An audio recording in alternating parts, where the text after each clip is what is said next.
या नहीं, कभी भी। मैंने वही बोला था। मैम उनका तुम लोग तो विवेक वाले हो, उसीने विवेक का थोड़ा रह गया करके मैम ने बोला, मैंने कभी उन लोग को डे टाइम पे लिया नहीं। हाँ, अगर मैम ने पूछा तो बोलो कि मैम 3 4 दिन हम लोग इधर थे करके, मेरा नाम मत लो। समझा ना? नहीं मैम, हम लोग 7 8 दिन इधर काम किया, ऐसे बोल।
Hello, good afternoon. Am I audible?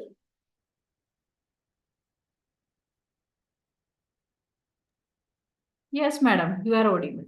Right.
तेव्हा नाही ते भरलं तसं पण मी ग्रुपमध्ये नाही दिसलेली. मग त्याच्यानंतर पण एक आलेलं ना. हा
Good afternoon, everyone.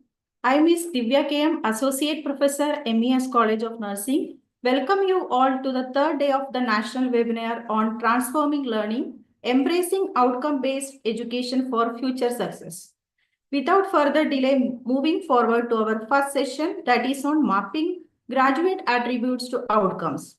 It's my honor and privilege to introduce speaker of the session, Dr. Rupa Ashok Verma, Professor cum Principal at MKSS Sidabai Nagurkar College of Nursing for Women, Nagpur, Maharashtra.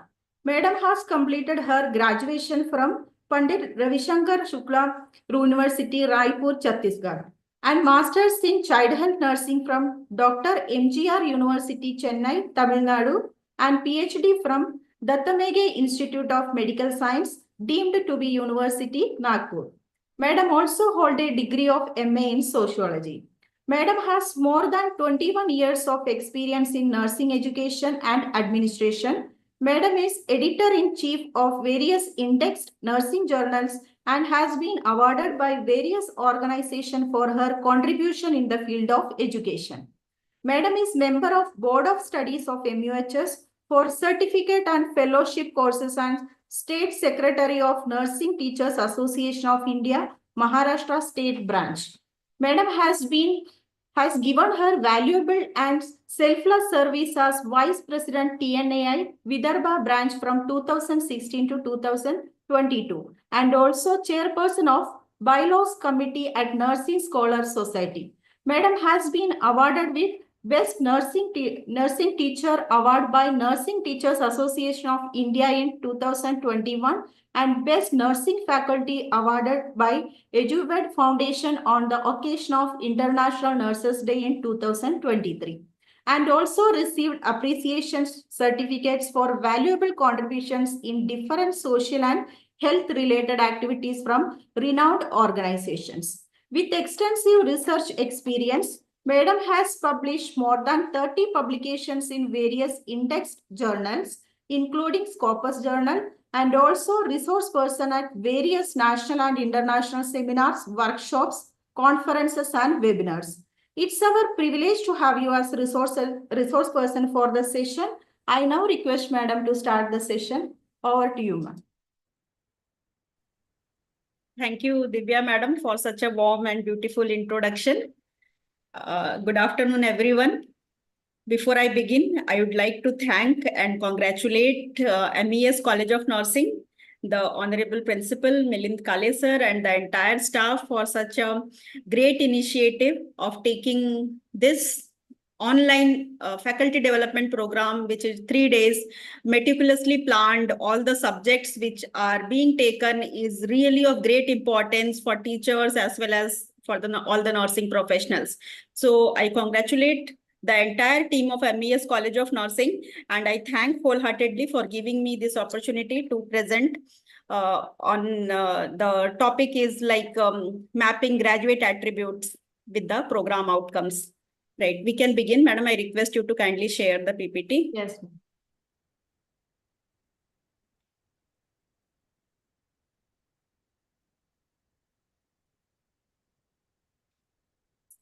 It is said that the future, and not only future, the destiny of any country, it is being shaped in the 4 walls of the classroom. And this is the statement which I made is originally, it comes from Dr. Radhakrishnan, who is said to be a great teacher.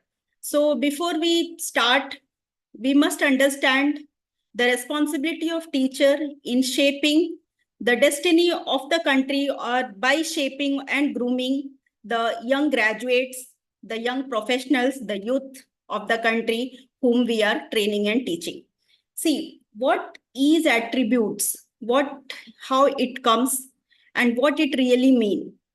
If I am a beginner nurse, I may think, what is the purpose of doing this training? What I am going to get from this? Is this my sole mission? What exactly I wanted to do? So it comes in the mind of all the beginners when we begin our profession. Like we can think that who I am, मैं कौन हूँ, मैं यहाँ पर क्यों आई हूँ इस profession में, या why, what is the purpose of my life? इससे जो मैं कर रही हूँ या कर रहा हूँ इससे मिलेगा क्या, मुझे क्या करना है आगे. So this all things, it comes in the mind. So this is just to set a background to know about why graduate attributes are important. Next slide, please.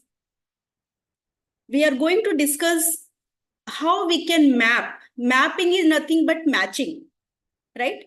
How we can map or match the graduate attributes to the learning outcomes. Outcomes here means learning outcomes. And graduate attributes means qualities, competencies, right? We are teaching in the classroom, but what information which we are giving in the classroom must converted into some skills of the learner. And this is known as attributes, the qualities, the attainment which we expect a nursing graduates to attain at the end of the course or at the end of the program. Now, in this class, we'll try to learn how we can map or match the graduate attribute to the learning outcomes. We'll see the detail in the coming slides. Next slide, please. Next, please. Next. See, your education is a dress rehearsal for who you are. It is not that we are going to learn everything in our 4-year courses, or our graduates, our students are not going to learn only in these 4 years. In fact, they have to be a lifelong learner. The teaching which we are giving in the classroom must make the students a good professionals with the qualities which is required for a nurse to practice professionally as well as ethically.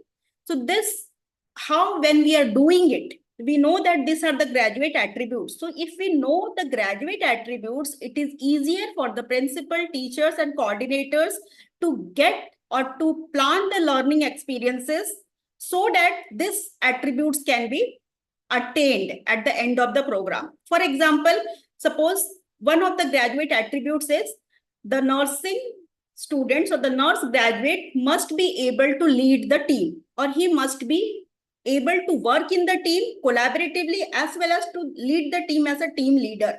So what else, what experiences I as a principal or a teacher, I must give to my students? I must ask them to work in a team, some collaborative activities to make a project in the team. I may assign some of the students to lead a workshop, conferences, webinars, or a project so that they learn that how they will be, or their efforts will lead to attainment of graduate attributes. So attributes are nothing but a set of skills, qualities, and competencies that students are expected to develop by the time they complete their degree. These attributes go beyond specific knowledge and aim to prepare graduates and professional and personal for the professional and personal success in this rapidly changing world.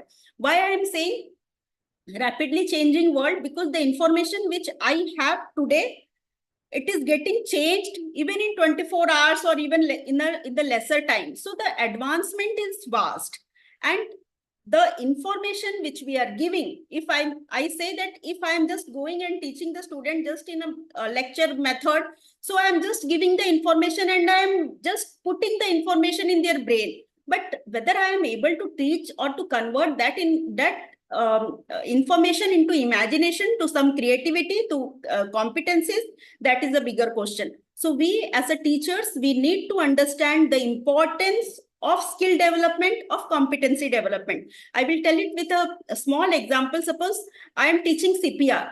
So whether teaching only CPR, the theory of CPR is sufficient? No, we have to give a hands-on experience to the students. Of course, CPR is not a thing which we can see, we can give realistic experiences, but yes, simulation experiences can be given. And why we are planning this? To make them competent. Our main aim is to prepare competent and confident nurses so that whatever they are learning in the classroom, they must be able to deliver that when it comes in the real life scenarios. So these are the attributes. Some of the attributes, for example, must be a good communicator, team leader, a good nursing professional, must be a good critical thinker, decision maker at the time of crisis. So these are the graduate attributes which we'll deal with. Next slide. I already said it means the skill and knowledge that graduate students are expected to have acquired by the time they complete their degree. Next slide. So attributes are nothing but the qualities, skills, how I want my graduate to be, how I want my students at the end of 4-year degree course to be. So these are the attributes. Concept of graduate attributes in nursing profession, we'll see in the coming slide. See, in the revised syllabus, next slide, please. In the revised syllabus, you must have seen that there are 10 competencies, core competency, a blue color figure is there, in which it is mentioned that these are the core competencies of the nursing program. So what are the core competencies? It is nothing but graduate attributes. So some of that we will see here, like what are the important graduate attributes, not only for nursing professional, but for the entire any graduate programs. Inclusivity, to include each and everyone, open to all, equal opportunities, inclusivity, digital capability. In an advancement, we need to not only if we are teaching only just to give nursing care in traditional manner or existing manner and not preparing our students to face the technology, or the technological advancements in the coming time, we are failing in that. So digital capability we have to enhance, external engagements, not only in the classroom, but also we have to give various type of different exposures whenever and wherever applicable to the students. Active learning, the teaching scenarios should not no more be teacher centered, it should be student centered.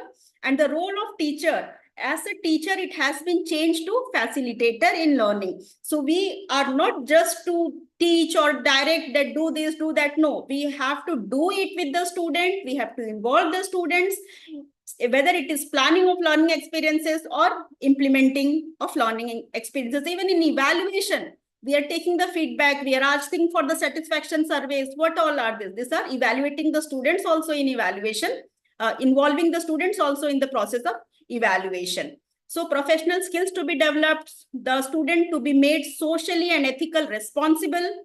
Not only we have to train the students to be a good nursing professional, but to be a good citizen of the country, and of course the global in the global interest. Academic expertise, this is, we can't go without that, and personal effectiveness. So these are some of the graduate attributes which any graduate is needing, or which is required by any graduate, including nursing graduates. Next slide. So our curriculum should reflect in all such ways that it should lead to attainment of these attributes, which are common and minimal. Aligning the graduate attributes to the program outcome and course outcome. Coming to the main topic, which is given to me, that how we will align. Align means matching, mapping. See, graduate attributes, what it is, I said. Now, coming to what is program outcome. If I say BSc Nursing is a program, post-BSc, BSc Nursing is a program, MSc is a program. So these are program. And what are course objective? When I will be talking about a particular subject. For example, applied anatomy and physiology, sociology, adult health nursing. So these are the courses. So when we are, these are the terms which is commonly used. Program is a broader term. Courses are, means many courses can make a program. So program outcome, these are the broad, measurable skills and competencies that graduates are expected to attain by the time they complete a specific educational program. And as we always, we know that objectives ऐसे होने चाहिए which can be measured. So this program outcomes is also a type when we have to be it should be designed, or it should be framed in a way that it should be measured. Now this measurement, we will see how we can do it. There can be direct assessment, there can be indirect assessment. We'll be looking into the coming slides. For example, just here I have given a thing that program outcome of BSc Nursing. What are the program outcome of BSc Nursing program?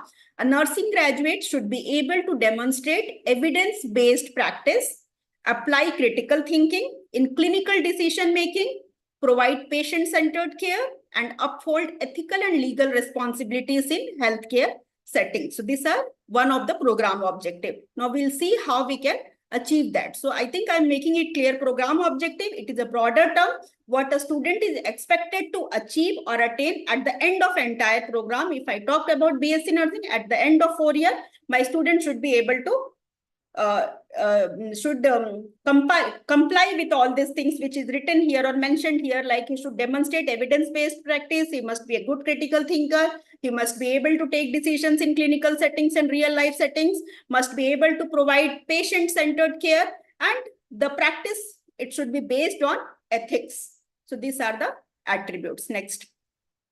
These are the outcomes, means program outcomes. Now coming to course outcome. As I said, course means a particular subject. So it is a more specific program outcome, jahan par broader term tha, broad as perspective tha. Course outcome is narrower perspective. So it is a specific statement that describes what student should be able to know or demonstrate at the end of a particular course. Course here means subject, right? For example, in medical surgical nursing, a course outcome might be to apply the principle of pharmacology and pathophysiology to develop appropriate nursing interventions for patients with cardiovascular disease. So this may be a course outcome. Now see the course outcome here is the student or the graduate should be able to deliver the care to the cardiovascular patients, to do the interventions independently. Now, the same thing was mentioned in program objective. If we see that the patient should be able to deliver patient-centered care. So it is related to that. So this is all which it means. That is, we are mapping course objective to program objective, and the attributes to be matched to both of this CO and PO, which is more or less same thing. Next. Next slide. Yeah. So program objective in nursing education, again coming to a broader terms, that the students must be able to apply the knowledge of nursing science, humanities. In nursing science, the subjects like adult health nursing, child health nursing, these are nursing sciences, humanities, sociology, psychology. This type of subjects are humanities, biological, again anatomy, physiology, behavioral sciences. Again, the applied things which we are learning to provide holistic patient care. I think this is self-explanatory. Demonstrate clinical competency or clinical skills in, again, delivering the nursing care. So it includes assessment, planning, implementing, and evaluation. We know very well all these things. Utilize critical thinking and evidence-based practice to enhance patient outcomes. The student should not do the things blindly without understanding. We'll be looking into the Bloom's taxonomy to relate all these things. He must think critically and take proper decisions, especially at the time of critical environment or at the time of emergencies. The student must be able to communicate effectively, a good communicator. So whom you have to, the student is supposed to communicate with patient, families, and healthcare teams. Uphold the ethical, legal, and professional standards of nursing care. And he must engage in a lifelong learning or professional development to improve the quality and standards of nursing care. So this is what we are doing. We all are trained nurses, we all are teachers, we are nursing professionals, but still we are sitting in this webinar. Why? Because we want to be a lifelong learner. We appreciate the value of being lifelong learning. If we are not learning, we'll be stagnant and we cannot move forward. So we want our students also to be in the same type or same mode. Thank you. Sorry, next slide.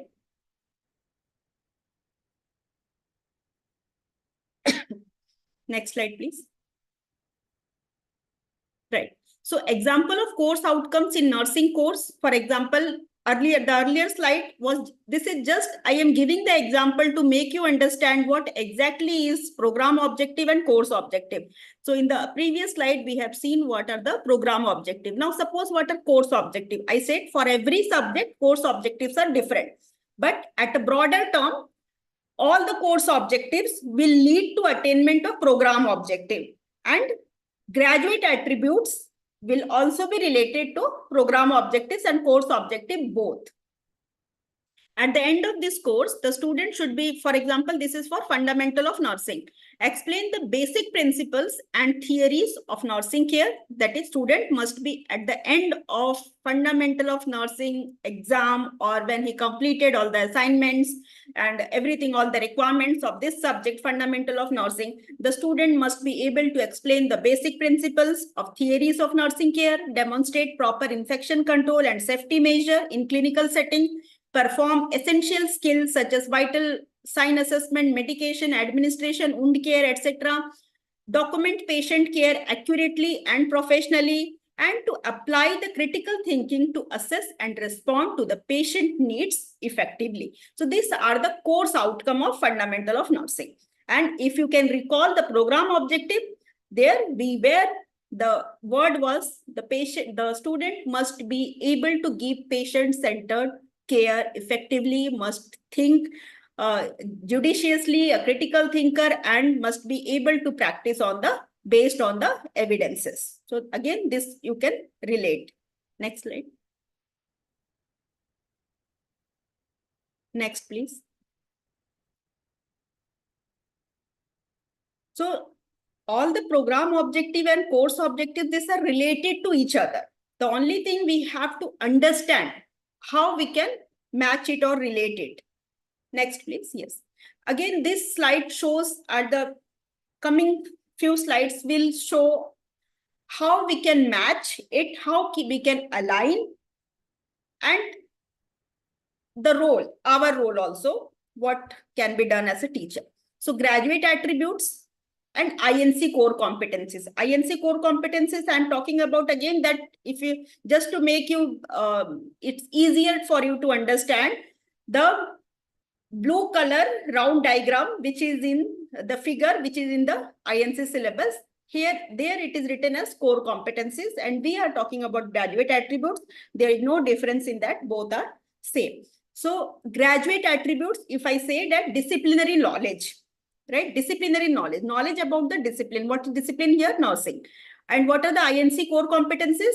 Professional, ethical, and legal practice. So a student at the end of the program must serve as a professional and whose services and practices should be ethically and legally correct.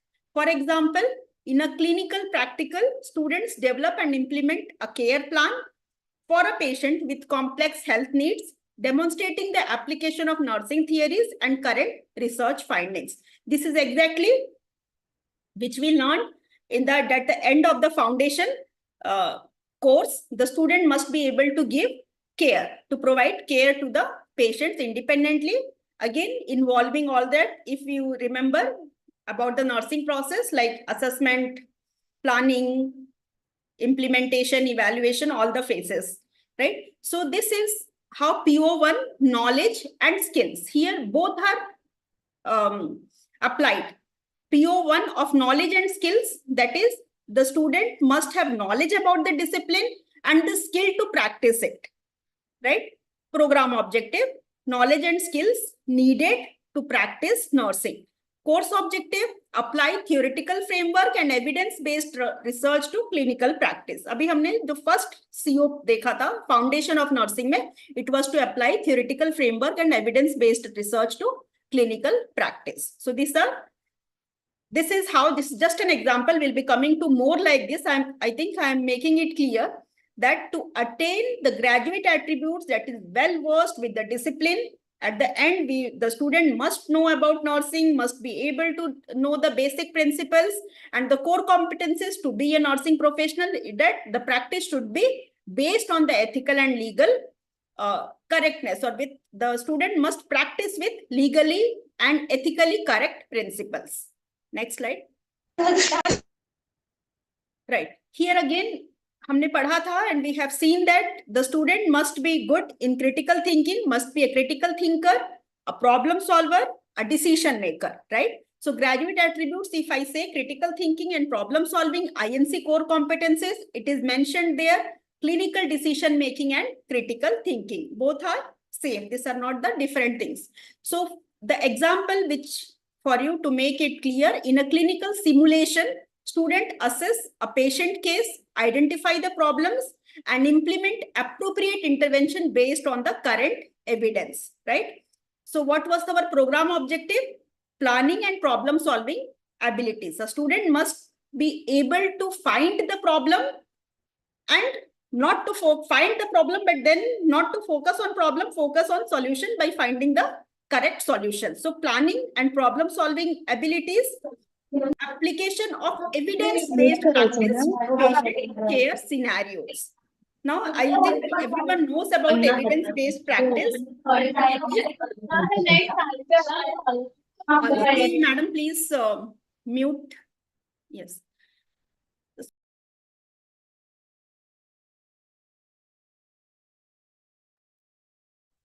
I think I'm making it clear that the students, to be a good problem solver, need to practice on the recent evidences whenever he has or he will come across to the patient care scenarios. Next slide.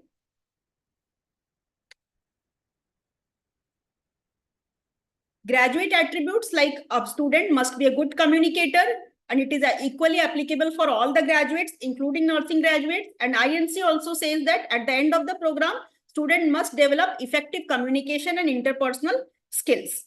So how the student can demonstrate it during the interviews? The student effectively gather health histories from the patient relatives. They are using open-ended questions so that they must develop along with speaking skills. Listening skills also can be developed, and both are the part of communication skills. So this is how the students can get. So as a teacher, what is our responsibility? To give the students as many as possible the exposures where they can practice or they can improve their communication skills. Of course, it can be language, it can be grammar, it can be overcoming the shyness, it can be improving your communication skills when you are at public platform, and many more such type of things. So including therapeutic communication. So PO3 was program objective 3 was communication, and CO3 that utilize the therapeutic communication and techniques in patients' interactions, and even in the classroom, outside the classroom, wherever they are going to stand, they have to communicate and they must prove themselves to be a good communicator. Next slide.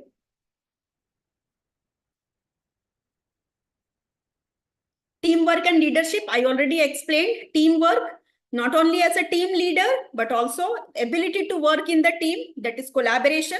The students coordinate in a team-based quality improvement project, presenting findings and action plans to their peer and the faculty. The goal was, program objective was to develop a good leader, and the course objective to give them the proper exposure to develop these leadership qualities, which can be called as leading a group project focused on improving the patient care quality. This group project can be anything. I just give the example that a group project which can lead to improve the patient care or quality-centered care. Next slide. Again, the next graduate attributes, I said that ethically and legally correct practice. That means that can also be called as ethical and social responsibility. Not only we are not preparing them only to concern about nursing, but also we want to make them a holistic human being who can think for everyone's interest, especially in the society, to be a good citizen, responsible citizen of the country and of the globe, of the world. So INC core competencies, professional, ethical, and legal practices, already I have explained.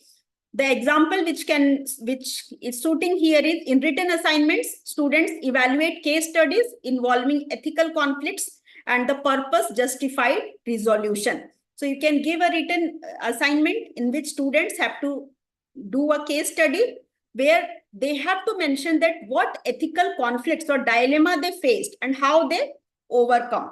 No, I here just wanted to add one more example. Recently, we had a competition which is by an organization which is called as PEACE, that is Promotion of Ethics and Continuing Education, right? So the students there were called and they were asked to speak about any ethical dilemmas which they have come across during their training and practice, what they thought about that dilemma and how they overcame that dilemma, right? So this type of assignment, this type of task can be given to the students, which will enhance their thinking ability to practice in a more ethical ways. And of course, we learn from each other. So if a student narrate an incident, the person or the student or the teachers or the crowd who is listening to the student, they also can learn from their experiences. So like PO5, professionalism and ethics, to promote it, to make a good professional whose practice is based on the ethical values. And the course objective, analyze the ethical dilemmas and apply ethical decision-making frameworks, right? Next slide. Now, graduate attributes, this also I explained. Lifelong learner, we don't want our students to close the books after they get the degree. We want them to continue their education, to be a lifelong learner so that they can keep themselves updated with the advancing age and the recent advancements in medicine, as well as nursing, as well as in technology. So INC says that the student must be a continuous learner and also must have a research aptitude and attitude to involve himself or herself in the field of research, so that research will help them to practice on the basis of evidences. So research and evidence-based practice, it goes hand in hand, and the professional must be a lifelong learner in order to practice in a better way. The students create a portfolio outlining the goals for obtaining certification, attending workshop, and pursuing further education. So these are the things by which the students can practice it, right? How we can find out lifelong learner? This is after the students, how many students after passing from your college, they went for the higher studies, they have got some certification, they are being involved in research. So this thing shows that your students, even after passing out, they are involved in learning, and that says that you are successfully, you have created the professionals who are lifelong learner. Next slide. Utilization of high tech means high technology. This is an era. I always say that high tech and high touch, we have to make a balance. We have to adopt the technology without losing our basic moral and ethical values while in the practice of the profession. So the graduate attributes is digital literacy. The student must be able to appreciate and use the digital advancement in his or her area of practice. For example, patient recording the procedures, or making nursing care plan in a software, or successfully involved in delivering telenursing, mobile nursing. So these are the techniques. So use of technology and informatics, the student must be able to adopt and learn to this thing. So students accurately document patient information and retrieve the data using EHR system during clinical rounds, and utilization of high tech without losing high touch, the concept of high touch, implement electronic health records, that same thing, EHR, proficiently in the clinical setting. So this is how we can match it, and we can do it that, okay, this, if we are doing this, or if we are giving this opportunity, if my student is able to use this electronic health record, document the things, make the presentations, right, talk with the patient, guide the patient on telephone, mobile, or even online. So day by day, the technology is changing. And if you are not going to adopt to that changing technology, we will lag behind somewhere from our counterparts, and our students also will lag behind. So we need to make a balance. We need to adopt the technology without losing the value of touch. Next slide. Resilience and adaptability, yes, to bounce back, especially to think properly at the time of emergencies, at the time of critical scenarios. This is known as crisis management and emergency response, INC core competencies. And if I want to say that to match it, yes, to resilience and adaptability that is required by every graduate, including nursing graduate. So during during a simulated mass casualty accident, the student assess the situation, triage the patient, and implement appropriate emergency interventions following the established protocols. So this is crisis management. Here, just I want to add that the students of even my college, they have saved life of a patient in a running bus by giving CPR. So what was it? This is crisis management. So we understand that, okay, we are not only teaching in the classroom, the students are able to understand and able to apply it at the time of crisis. This is just an example. You can find more like this.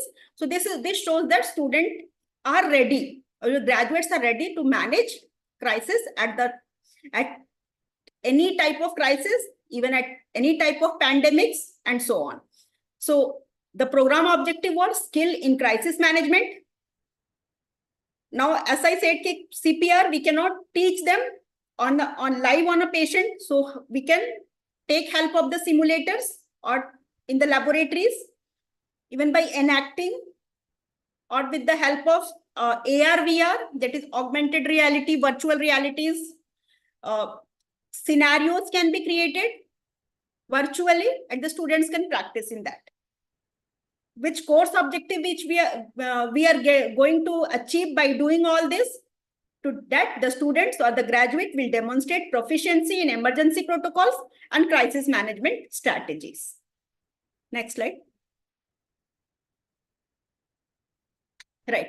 So this is an example which I have taken from a website of a NAC accredited college, right?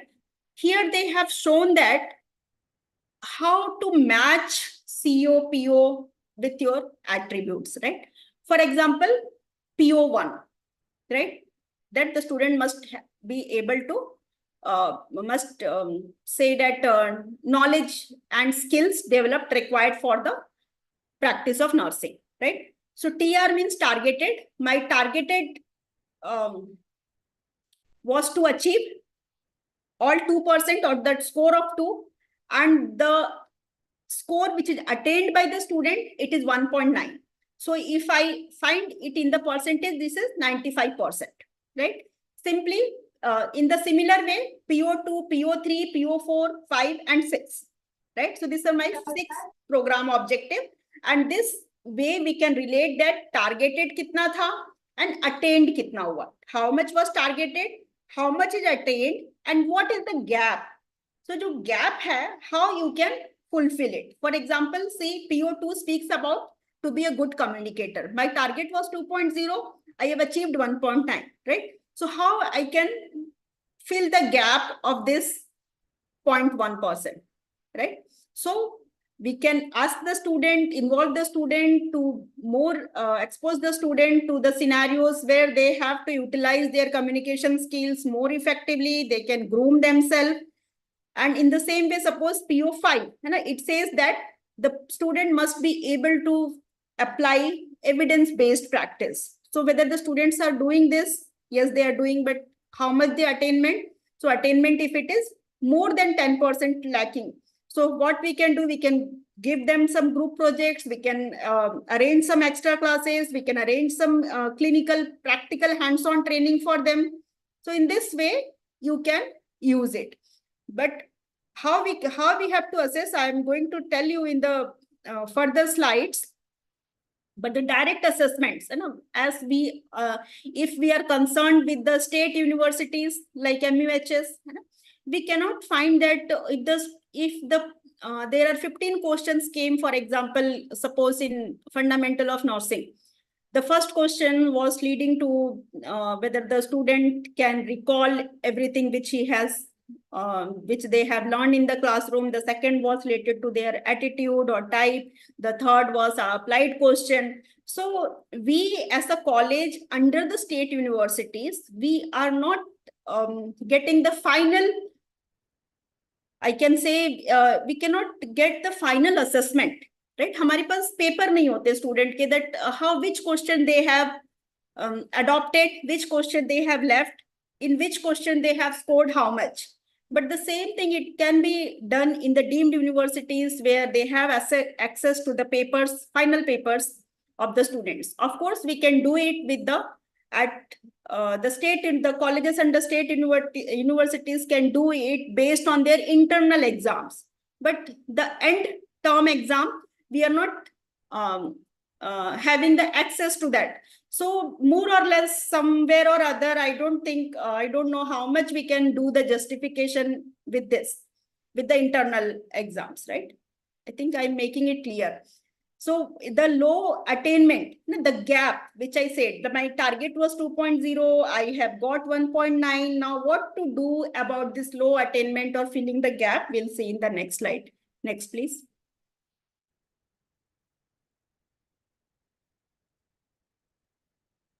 Next slide. Right. So suppose PO3, it says that the student must be a good communicator. My target was 2.0. I have achieved 1.9. Now the gap is of 5%. So what can be done? The nursing graduate should be able to, this was the PO3, and the course due to which PO3 targeted attainment level is not attained. जो आपका course आपने बनाया था, जो हमारे course हैं, और हम उस कोर्स से 2.0 attainment is not possible. So what extra we can give? We can give them extra opportunities. We can organize some debate or some competitions or some classes, some speaking wellness classes or some classes to improve their communication. What extra we can give? Because with the course and with all which I have given, I am not able to attain the targeted level. So what else can be done? It has to be planned by the teachers for the next batches. Of course, this batch will go out and you cannot call them back and teach them. But for the existing batches or for the coming batches, definitely we can plan it. Next slide.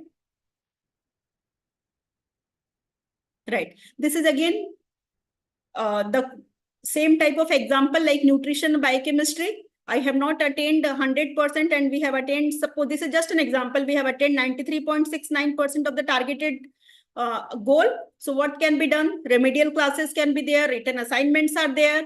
If the students are with you, if they are not there, this can be adopted by for the coming batches. So tutorials, comprehensive assignments, and more exposure can be given on the subject. Next slide. Right. So how you are going to assess? Assess करना कैसे है ना? We said that targeted 2.0 था, 10 1.9 हुआ. So how it was assessed? Assessment कैसे किया गया? There are two methods of assessment. We all know. Next slide, please. Direct method and indirect method. Direct method in which we are directly asking the student and student are responding to us. We are evaluating their skills, knowledge by with the help of test, examination, quiz, assignments, reports, practical examination, case study, case presentation, problem solving activities, performance in the lab, OSCE, and lot many things. These are the direct assessment methods, right? Now, what are the indirect assessment methods? Indirect assessment methods, again, asking about your student to someone else, not the student directly. For example, the employer feedback. If your students are placed at a particular hospital, you can take the feedback from the boss or from the supervisor under which the student is working right now. You can also go for student surveys by taking feedback from the student themselves, how they feel. If I say that the student at the end of the program, student must be a good team leader. So हम student से पूछ सकते हैं whether they think that they are capable enough to lead the team, whether they are leading the team. If yes, how many persons are under them? What all type of projects they are handling in leading. So this type of surveys can help to find out whether your students have attained that attributes or not. Self-assessment and reflection papers. Again, this can be given to the student. Reflection papers mean they will be writing their own experiences about the program, about the course, what they have attained, what else they wanted to have but could not, and this type of things. Peer reviews. As I said, that employer review, peer review can also be done, asking about the colleagues, from the colleague to the colleague, right? About the colleague. So employer and alumni feedback, it also will help. These are the methods of assessment. We have to, there is no like, this method is good, this method is wrong. Both the methods are equally important and it will help you to find out. See, this matching is not only for a paperwork, it is for the improvement. It is for the self-improvement. It is for the organizational improvement, that yes, these were the attributes. Right now, our students are able to do this qualities they are attaining, but they are not being involved in research once after they pass out. So what can be done to involve them in research? So this type of things can be planned by the teachers or the institution and all the HEIs. Next slide. Right. So this is again the same thing. What we can do, procedure for measuring graduate attribute. There direct and indirect methods are there, of course. Now, how we can do it, a more practical way, I have brought in some points. Align the graduate attribute with program learning outcome. We are talking since last 1 hour about that only. Identify the courses through which graduate attributes will be measured. Right? Suppose I want to see that whether the student is able to graduate, is able to give the care independently or not. So which all courses will help the student in that? Of course, foundation of nursing, then all our nursing courses, adult health nursing, child health, mental health, and all that things. So we have to identify for which courses, for which attributes, right? For like lifelong learner or for a team leader, for example, so which will help them to be a team leader. Again, all the assignments which which they are experiencing in the nursing subjects, as well as when they are studying management, education. So in that type of subjects, these things are being taught to them. What are the qualities of a good leader, how a good leader should be, what are the theories of leadership, what are the problems a leader faces, how he overcomes. So first we have to identify the courses for which attributes, right? To develop the plan to verify the graduate attribute by clarifying the adopted assessment methods, we can hold a workshop for graduate to measure their satisfaction with the achievement of learning outcomes. As I said, feedback from the student, from the employer, from the peer, distributing a survey to employees in the field training to measure their satisfaction with the achievement of learning outcomes and graduate attributes. Again, the same thing, we are asking the students only what they feel, whether they have attained, they are able to give independent care, whether they are able to give evidence-based care. If yes, how? Just ask 1, 2, 3. If will say yes, whether you are going to giving it, they will say yes, yes, yes. Put some open-ended question, ask them to write their experiences, what they are facing or how they are feeling when they are being thrown on the real life settings just from the classrooms out. So collecting the results of graduate attribute measurement according to the approved plan. We have to make a plan. We have to sit together, the teachers, the principals, and all the IQACs, and we have to find out that this is the plan and this is approved by IQAC. Now, this can be used for measuring the attributes. It should not be everyone is going with a separate form. One institution should have a particular form, and with that, they can collect the feedback of the students, employers, peers, and all the stakeholders, even the teachers, right? Presenting the report to the department council and identifying strength, weakness, and improve the priorities. First, you have to make the plan, format, we have to do it. Now, ho sakta hai ki once the forms has been been thrown to the for the feedback, you must have thought that this also, if it would have been added, तो अच्छा होता, it would have been better. अगर ये question भी include किया होता, right? This type of things can come. So there is always a chance for remodification, reframing of the forms of the feedback modules which you have. And ultimately, the purpose of obtaining feedback is to measure what attributes the graduates has attained and up to which extent. Next. Right. So this is again the same thing in a simpler way. Define the learning outcomes, develop assessment methods, conduct the assessment. Here I have written semester-wise because now many of the courses are limited to a semester only. So at the end of the semester, we have to find out data collection and analysis, feedback and reflection. Reflection again, feedback and reflection, we know the meaning, how the student or how the stakeholders felt at the first hand as a first-hand experiencer. Review and make the changes for the continuous improvement and go for the as per the improvement plans. Next. Defining learning outcomes. Again, in earlier picture, we have seen the steps. This is step by step. What is your responsibility? Clearly outline the program outcomes and course outcomes based on the National Nursing Education Standards, that is Indian Nursing Council or the syllabus. Ensure outcomes align with knowledge, skills, and professional competencies required for nursing practice. I think I made it clear. Next slide. Already discussed. These are develop assessment methods. Choose suitable methods to evaluate the learning outcomes. Different methods can be adopted like written exams, practical exams where skills are assessed. In writing exam, or the knowledge is being assessed. Assignments and case studies, clinical performance, OSCE, projects, research work, surveys, and feedback. So these are the different assessment methods. Next slide. Conduct the assessment semester-wise, like implement assessments at appropriate intervals following the semester plan, right? At the end of 1 month, one evaluation, at the end of 2 months, one evaluation, then your midterm exams, and then end of semester exams. So these are the examinations which you can conduct. Next slide. Of course, Viva Voce and OSCE all are the part of it. Data collection and analysis, compile the student performance data, how the students had performed in the written test, how they have performed in the practical test.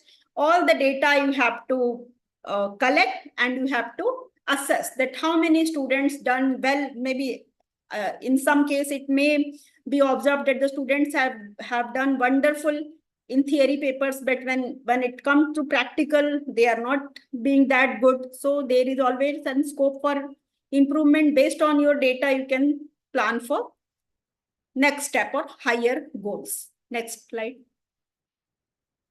Provide feedback and reflection, provide structured feedback to students on their performance.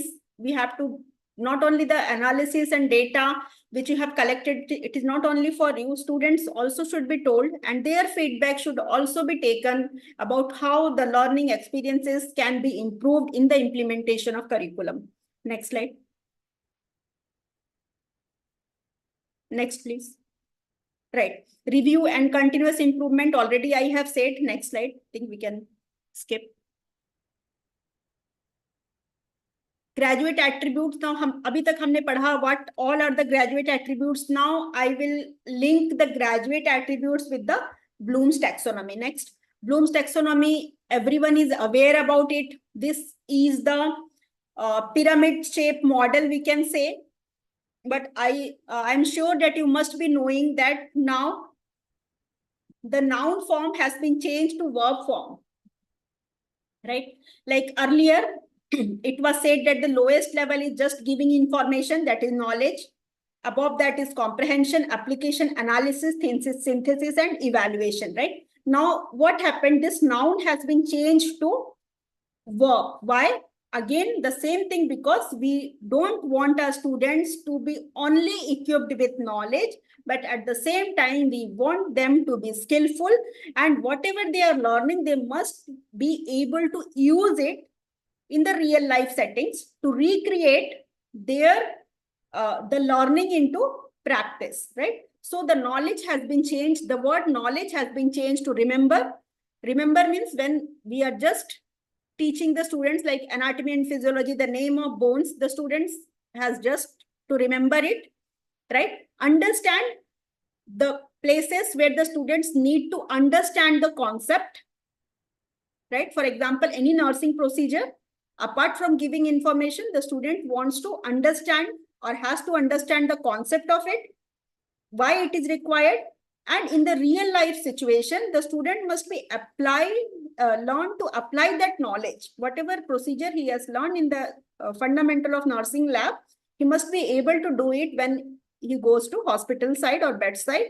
Analyze it, analyze the things, right? This is the thing which we are doing, whether it is correct, whether this practice can be improved.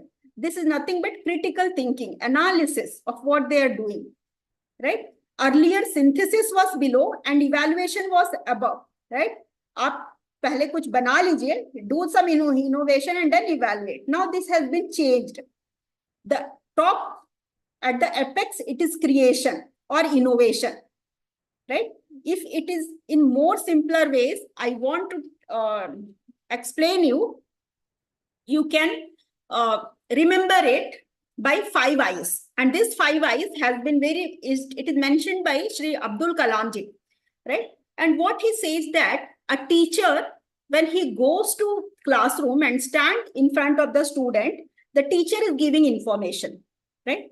Now the student, after listening to that information, they must able to imagine it. This imagination is nothing but understanding. After imagination, the third eye, it stands for intuition. The student must think that whatever information he has and whatever is his imagination, can he do something new? Can he do something different with this existing information and his imagination? The fourth eye, it stands for integration. That is first eye for information, for imagination, intuition, and the fourth is for integration. Integration of what? Integration of first 3 eyes. The information, imagination, and intuition, when all these 3 brought together, it gives rise to innovation, which is nothing but creation, right? So our aim is to able to make our student to think in that way that they must be able to create something, innovate something. Now, innovation is nothing but involving the student in something, in discovering something new, in engaging themselves in research, evidence-based practices. And again, when the term innovations comes, the things like copyright, patent publication, patent machine, and so many things comes on. Next slide, please. I have made it clear. This is also the same thing. Next slide. Right. So this is remembering, you know that the knowledge of anatomy, physiology, pharmacology can be well remembered. Understanding patient data, patient conditions in all the nursing subjects, application, applying where the students can do it, application of clinical skills and procedure, analysis of patient care data, making patient care plans, modifying patient care plans, this all go hand in hand, creating synthesis of care plans and intervention, and evaluation outcomes and patient response. And iske bhi upar jayega creation by using all this. Because to innovate, you need the knowledge, you need to understand, you must know about the application, analysis, and evaluating, right? And the creation will be at top. Next slide. This is the same thing which I have said, that remembering knowledge, where all it is being applied in by hearting anatomy, physiology, pharmacology, right? Basic nursing procedures. Yes, they need skill, but they need to remember, they need knowledge also. So this is remembering. Just an example. These are the examples. There can be many more. There can be endless number of examples in that. Next slide. Right. Comprehension, you know very well. Based on the clinical data, the student have to understand the patient condition, grasp the rationale, plan the intervention, do it. If you see the nursing care plan, so it involves everything. It involves knowledge, it involves comprehension, it involves analysis, application, and evaluation. This is a complete example of the nursing process, in a complete example where all the concept of the Bloom's taxonomy is being used. Next slide. So application to perform clinical tasks, administering medication. This is the application of what they have learned, right? These are just an example. Can quickly go through it. Next slide. Like analysis, where the students can do, or how the information from which the patient, they are getting from the patient based on the history, they are coming to a conclusion, they are making the nursing diagnosis. These are analysis, and they are again identifying the potential problem, they are prioritizing the intervention, and based on that, they are developing the care plans. So this is the example of analysis. Next slide. Synthesis. So nurses synthesize complex information. They want to do something in a different way. They want to do something in a better way. Suppose if I want to give an example, the wound care dressings.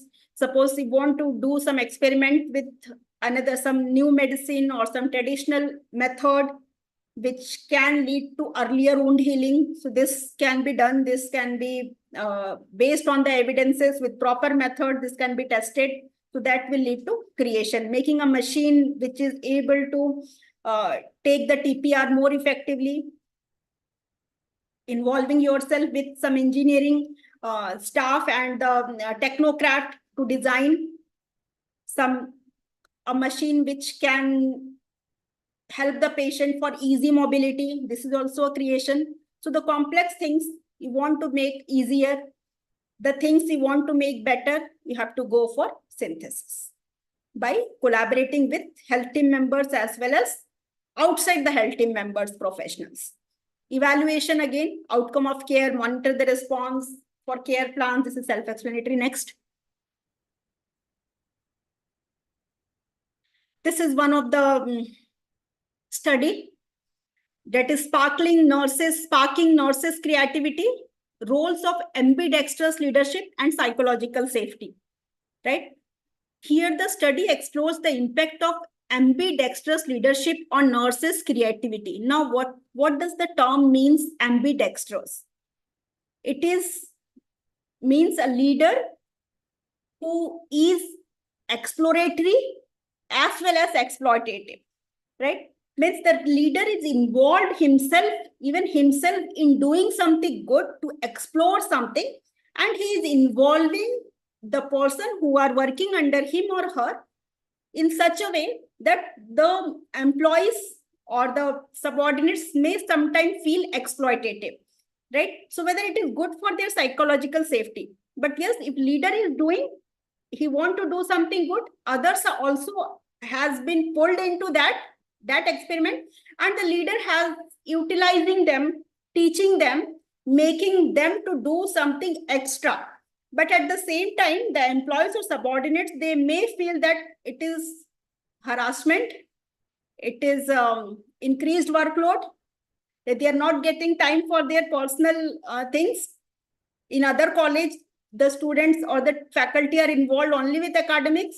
In this college, we are doing lot of work, NAC activities, lot of program, this, that, and even the leader is asking them to involve themselves in research, publish the paper, go for doing something, go for creating go for some creation or innovation.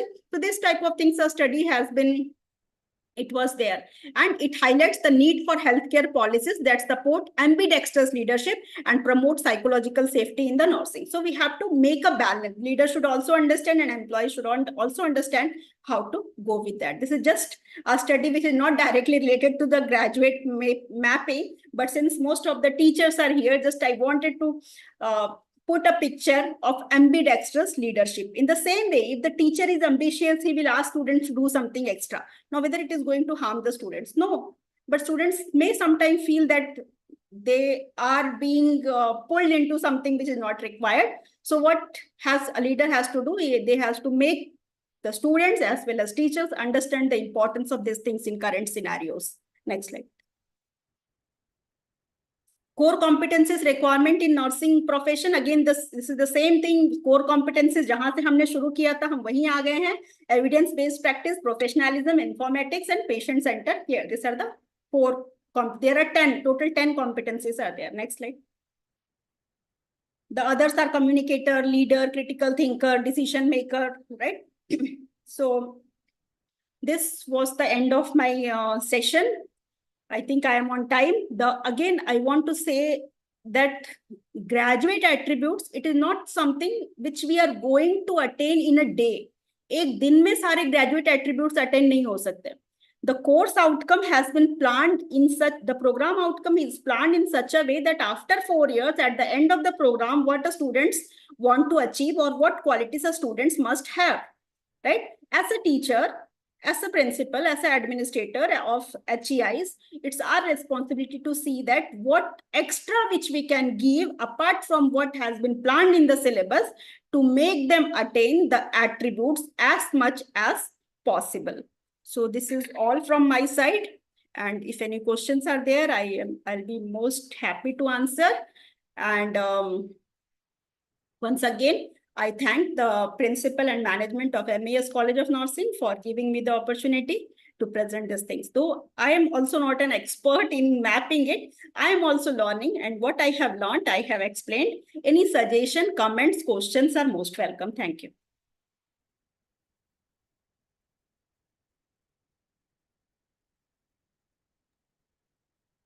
Any questions from participants?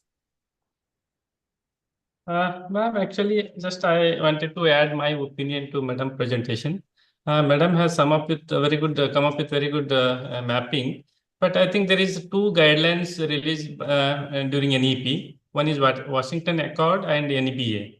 So they given 12 graduate attributes. Yes. Actually, it is difficult. I know with mapping with international syllabus. Yeah, I know that is 12 graduate attribute. I have taken about the core competency. I understand. Yes. And a few days, the Association of Management of Nursing Colleges, and it is the head office is at Pune. We have written to the INC, Indian Nursing Council, that we have the graduate attributes of HEIs, but we are not having the graduate attributes of nursing. So they have given a letter in writing that the core competencies which is mentioned in the syllabus, it can be taken as a graduate attribute. Yeah, true. This is That's the statement by INC. that is very true, ma'am. Only just wanted to one guideline they have written is when you have program outcome, there should be at least 2 to 3 competencies and 2 to 3 Competencies. indicators for Yes. each program. And for one course, you cannot cover all POs. You can cover maybe 3, 4, or 5. Because 12, it is not possible. So that is the guidelines. Yes. I'm very sure I'm Yes, made up. No, sir, Indian I Nursing understand. Council I is very understand. Thank rigid, you for and we need to follow as a whole. But this is my opinion to add to the presentation. No, sir, wonderful. Very nice. You are absolutely right. And I am really happy that the people are listening to my presentation. Otherwise, by looking No, every I'm here cameras last 2 days I'm here. it is very difficult. Thank you, sir. So nice of you. Thank you so much for the comment. Thank you. Yes. Any more questions?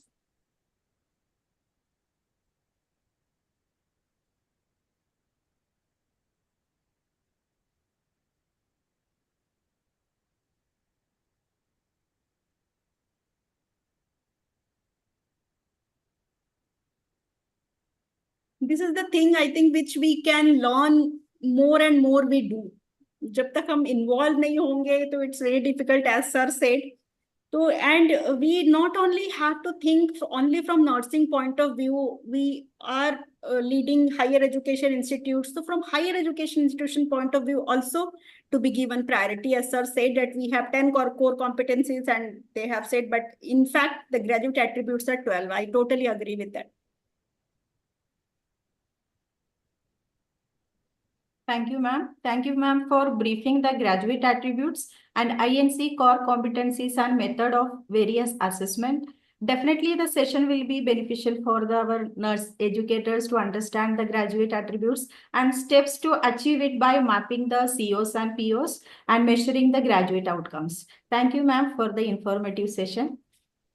Thank you so much once again for giving me the opportunity. Thank you all for the patient listening, for comment, for good comments and everything else. Thank you so much. Thank you. Have a great day. Happy learning. Moving forward to our second session on assessment and evaluation in OBE. It's my honor to introduce speaker of the session, Professor Siddharam Sarate, Dean and Principal, Faculty of Nursing, CVM University. Sir is serving as chairperson of PP Savani Ethical Committee registered with Department of Health Research since 2022 and ad hoc GNC inspector and also external Kayakal assessor of the government of Gujarat. In addition, Sir has been dedicated member of various academic and research bodies, including his position as member secretary of Institutional Ethical Committee at Charusat, where Sir was contributed significantly since 2020. Sir is member of Board of Studies for multiple universities including Charusat and PP Savani University and CVM University, and with extensive research experience, Sir has published over 17 research papers in esteemed national and international journals and has presented papers at several high-profile conferences. And as a speaker and panelist, Sir has involved in numerous conferences and Sir has also been recognized with multiple awards for his research excellence, including 5 Best Research Paper Awards from Charusat. It's our privilege to have you as resource person for the session. I request Sir to start the session. Over to you, Sir. Thank you, ma'am. I bring warm greetings from Charotar Vidya Mandal University, from Milk City of India, Anand, Gujarat. At the outset, I am grateful to Principal of MES College of Nursing organizing team for giving me an opportunity to be into this platform. I'm listening to all the speakers since last 2 days. So really, it's a great learning experience. So I'll start with my presentation.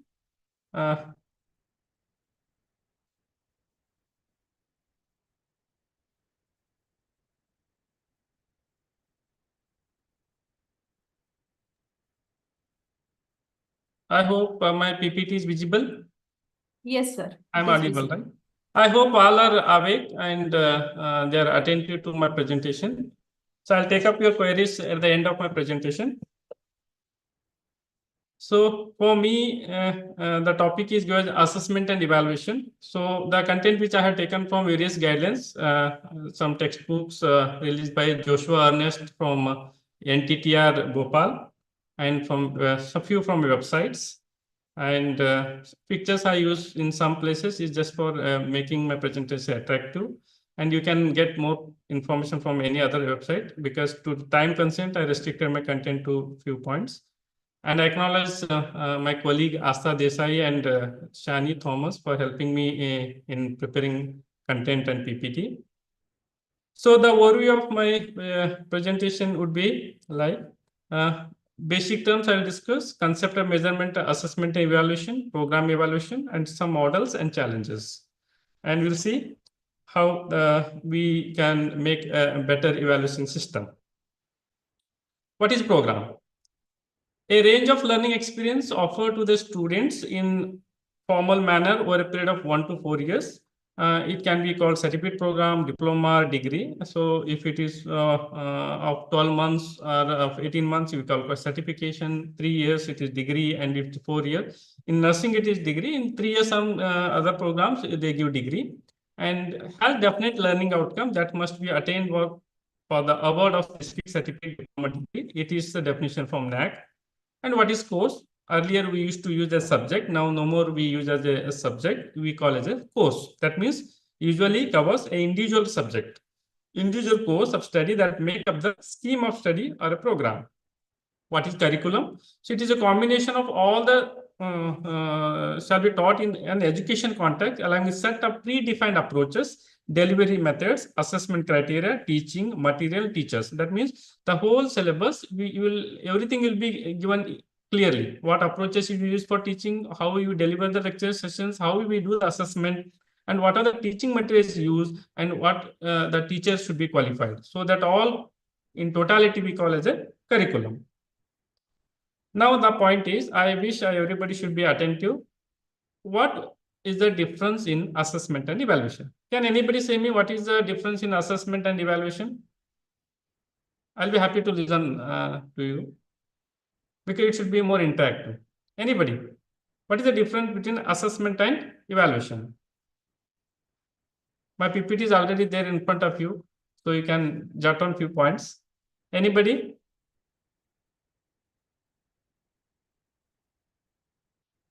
I hope all are awake, attentive. So there is no point if I speak for an hour and none of you are listening.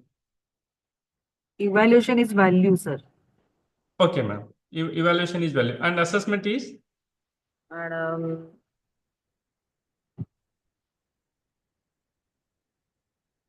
Okay, ma'am. Thank you. So assessment is when you deliver a lecture and certain point of time, then you will go for taking the exams to the students, and you do the assessment, and you try to find where student stands, and you try to change your teaching pattern, you change your giving assignment pattern, or you help the student to how to cope up with your learning or teaching. So that assessment always increases the quality. So that is how we have internal assessment. That means continuous internal assessment, that every 3 months we take internal unit exam, internal exam, model exam. So each time we give them a feedback and we try to increase the quality. That is assessment. Even the end term examination, when you go, they'll say we go for assessment. Student का assessment करना बाकी है, paper assessment करना है. We never say paper evaluate करना है. No. Because it is very small, but it's a very narrow point. It is very just it's a process oriented. You can change, modify. When it comes to the evaluation, it is a judgment. It's a value. That means you will evaluate the whole class where it stands. The whole program. Once the program is completed, the BSc nursing student completes, where he stands, what would be his competencies, how he perform in the clinicals. You take a feedback from employer. How is my student doing it? You ask the parents how your child is doing it. So that is the evaluation. Through their feedback, we change the curriculum, you change the course, you change the content, you change the delivery, the lecture you deliver. So it is the broader version. So assessment is just increase the quality. You keep and modify the teaching methods, learning methods, or approach. But whereas evaluation is the feedback from the stakeholders, and you change the program content. So that is the evaluation. So I hope I am clear with this.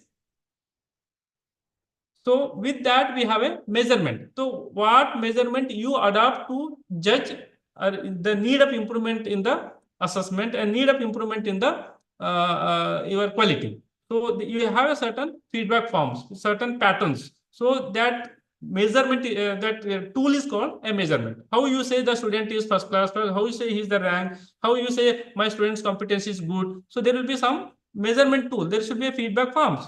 So you will have a scoring to that. So through that you will be able to measure that. So that tool is called measurement, that you are able to quantify that. So in nutshell, assessment is to increase the quality and evaluation is to judge the quality. Okay. So now what is program evaluation? Program evaluation is the process of systematically collecting, analyzing, using data to review the effectiveness and efficiency of programs. So two things are very important here: doing things rightly and doing the right thing. So when you doing things rightly, you will increase the efficiency of means of resource usage. That means आपका resource के utilisation सबसे अच्छा रहेगा. When you think doing the right thing, it increases the effectiveness of our goal attainment. We have some goals. After 3 years, after 3 years, I should reach to this goal. I should self-sustain. That means you should keep doing the right thing. So you have to judge whether you're going in the right direction. So you will be able to reach your goal. So if anything is changing, then you have to change the track. And if something wrong, you are doing it. So you have to improve it. So that is doing the right thing. So the levels of success of program is depends on these two things.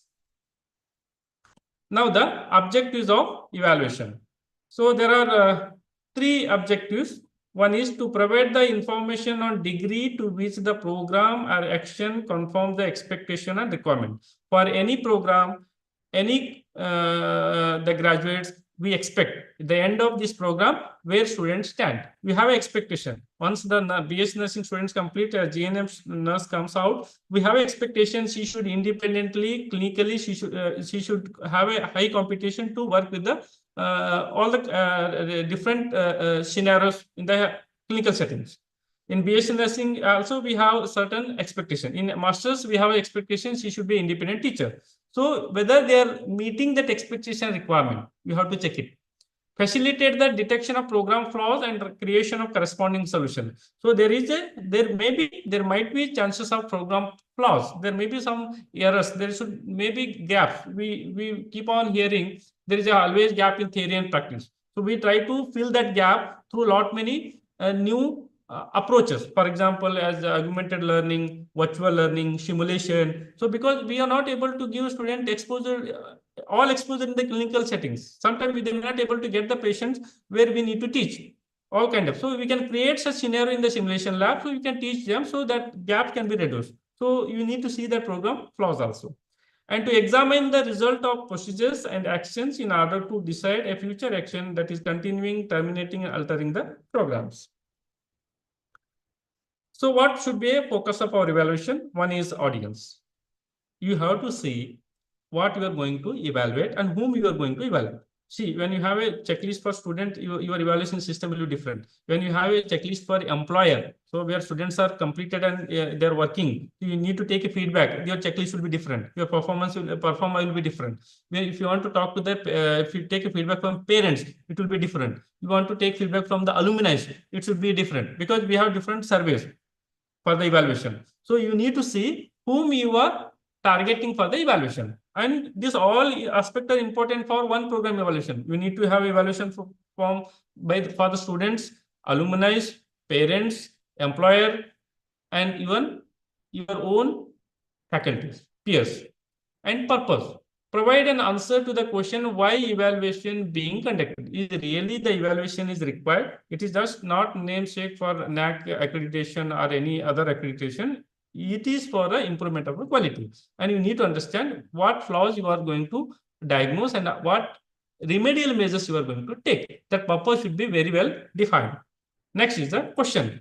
Which question will be asked are directly related to the purpose of conducting the evaluation, are specific, are the measurable. So you should make sure that, one more topic they given is the rubrics. The rubric is the one where you need to be very specific. You should avoid the subjectivities and your question should be very clearly objective, unbiased. So your question should be unbiased.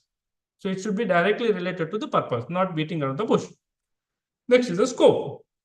provide an answer to the question how much will be evaluated. So you need to decide, so what ratio will be taken from, as earlier speaker was talking about direct evaluation and indirect evaluation. So what is the scope from direct? What is the scope from the indirect? What percentage of weightage will be given for direct? What percentage will be given for the indirect? Anyway, I have next slides details.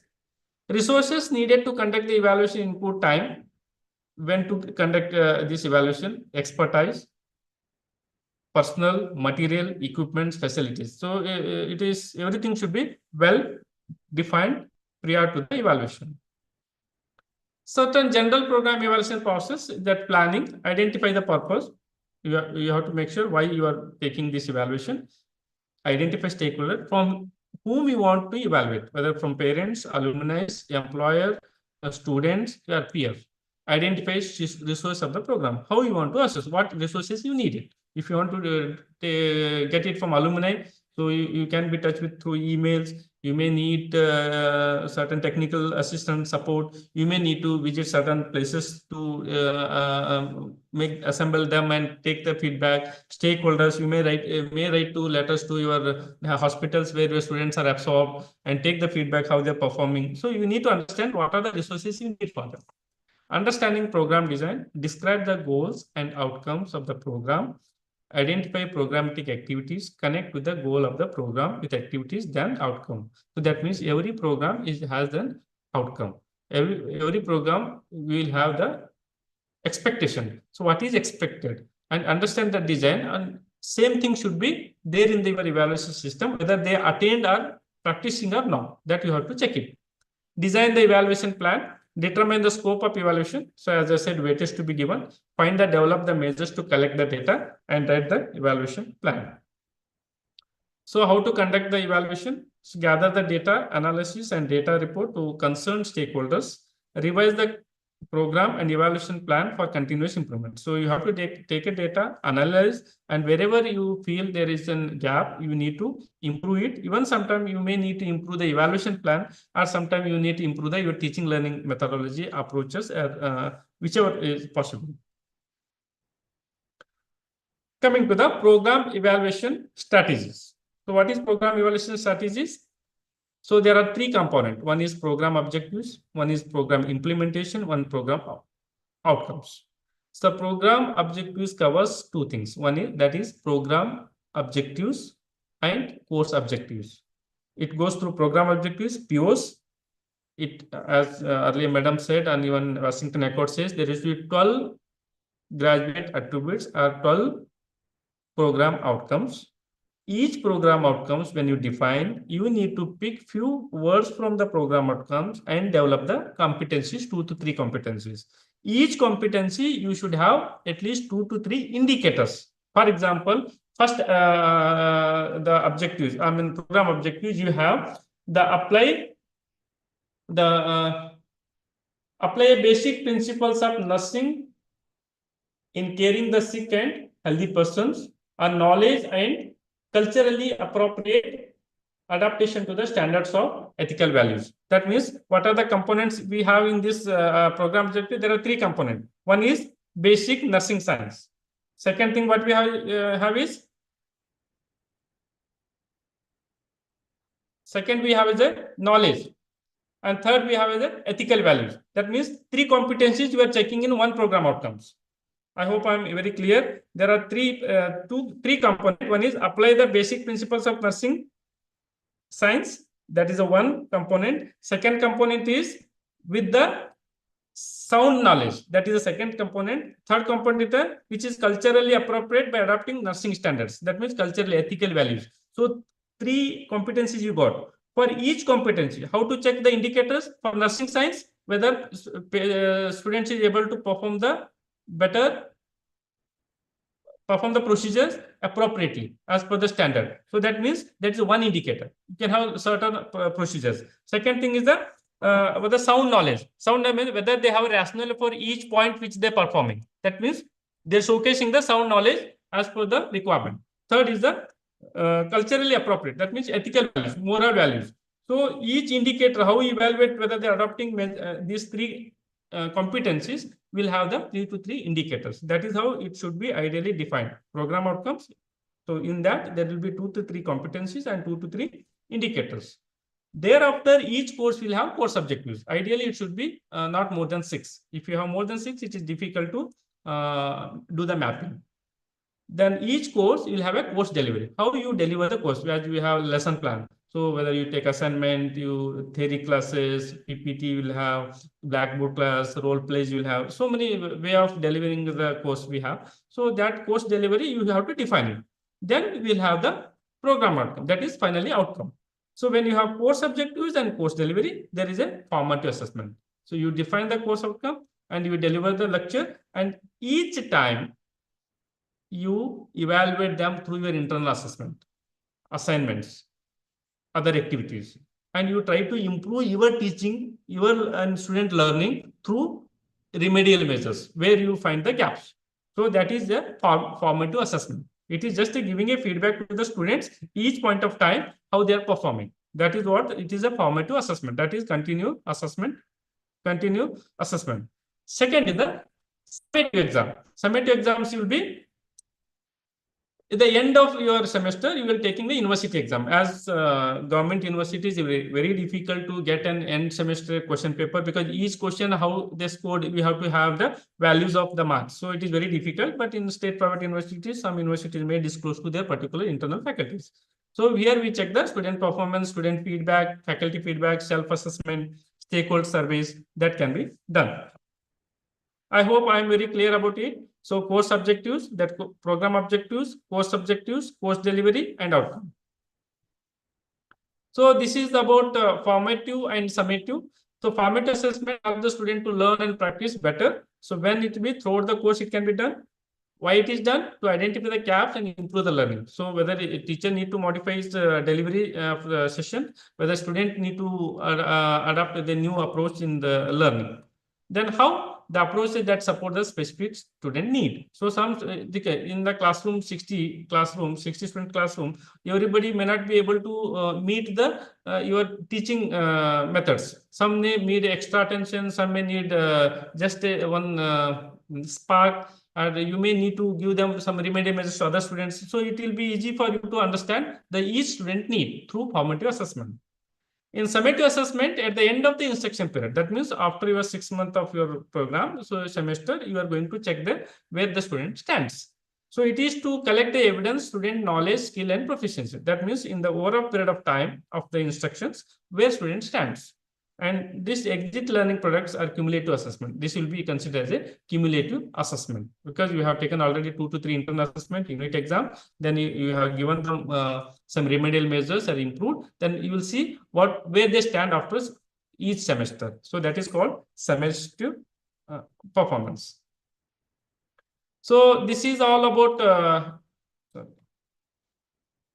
the two assessment, formative assessment or summative assessment. So where before program begins, a new program starts, then summit will be, it is just the outcome evaluation. So 6 months each semester we take an exam, but summative assessment, it is difficult to do the mapping. Anyway, I'll discuss in next slide how the mapping to be done.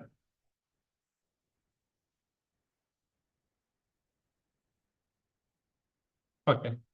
So as we have continuous assessment, so we have a theory, we have laboratory, we have project work. So in the theory, we take internal assessment test, assignments, and tutorials. And laboratory, we can have performance, where the vivas, or even you can record their competencies. And in project work, we have a certain tools. So how to measure? If you give a project, how you evaluate their creativity. So we have a certain evaluation system. So this evaluation of course outcome using the performance in continuous assessment. I hope everybody clear. In a continuous assessment, we have a theory exams, internal exams, unit exams, tests, assignments. In laboratory, I hope you take a demonstration, performance, you take a viva, and project work, we have a evaluation system. This all constitutes a continuous assessment. Second is the direct assessment. What you do is internal assessment, assignment, tutorial, university examination. Indirect is the course exit. You take a feedback from the students. How was the teacher subject delivery of a session? Whether you what extent you like the course. and what extent you understand the course, whether you need a change in the teaching plan. So you take a course exit survey from the students, feedback from the student. Even you take a feedback from a teacher also. How your graduates, what level of graduate attend their subject knowledge, and what improvement you expecting from the student. So you take survey from student, and even from survey from the teachers, even from the employers. So that is called indirect assessment. So there are two assessment, direct assessment, indirect assessment, and we have a weightage. We'll discuss again next slide. University examination. So that is evaluation of course outcome using the performance in the university examination. So we have all three things: direct, indirect. Under direct, we have internal assessment and university examination. Under indirect, we have exit surveys of students. You can take from parents, you can take from teachers. So that is all comes under indirect. So next we'll see the increase the level of competency, level of attainment for next academic year. Once you take this all period, you do the mapping. Agar if you feel that attainment is not as per the expectations, then you should see whether attain, then you continue. If not attain, you need to change the post delivery method, and you have to change the assessment method. So दोनों check करना है. You आपको post delivery करना है, class लेने के mode भी change करना है, अप्रोच भी चेंज करना है, और आपका शायद हो सकता है असेसमेंट में गलती हो रही है. You have to change the assessment pattern also. So that is very important. So the implementation message changes in next academic year. So next academic year का आपको बदलाव लेना पड़ेगा. So that is what the total the process of CO attainment we supposed to do. Evaluation you should do, right? So I am clear. So there will be continuous assessment for theory, for practical, for lab, and there will be list of the events we can do it. Then direct or indirect. Direct mean internal assignment, university examination. Indirect mean exit service. Now this comes to the attainment. As earlier madam said, it was two attainment. Madam has explained the two attainment. I come with the three. So it is university discretion. It is NEP also says it ideally go with the 1 to 3 mapping. For example, you have a one course attainment. That means explain the pathophysiology of cardiovascular diseases, right? That is your course attainment. You will see, you will have 1, 2, 3 grading. If 80% of the students scoring more than or equal to 60% of marks in CO1, that means we give 3. That मतलब आपका 100 student है, उसमें 80% student है, वो 60 के ऊपर अगर marks लेते हैं वो पॉइंट पे CO पे, तो उसको हम 3 देंगे. अगर 70% of students score more than the equal or to 60% of marks in CO1, that means अगर 100 में 70% जो लोग हैं वो 60% और इक्वल में अगर स्कोर करेंगे तो उसको कितना देंगे हम? 2 देंगे. 60% of the students scoring more than 60% of marks, that means 60% of the classroom students are equal or 60% marks करेंगे, उसको A compare. I'm very clear about this. When to give 3, 80% of students scoring more than equal 60% of marks. 80% के बच्चे 60 के marks से ज्यादा लेंगे तो उसको 3 देना है. 70% से तक देंगे, ये 60% मार्क्स 70% तक पहुंचेंगे तो 2 देंगे, और 60% लोग क्लास में 60% तक पहुंचेंगे तो 1 देंगे. आई am clear about this course outcome attainment. Anybody can validate?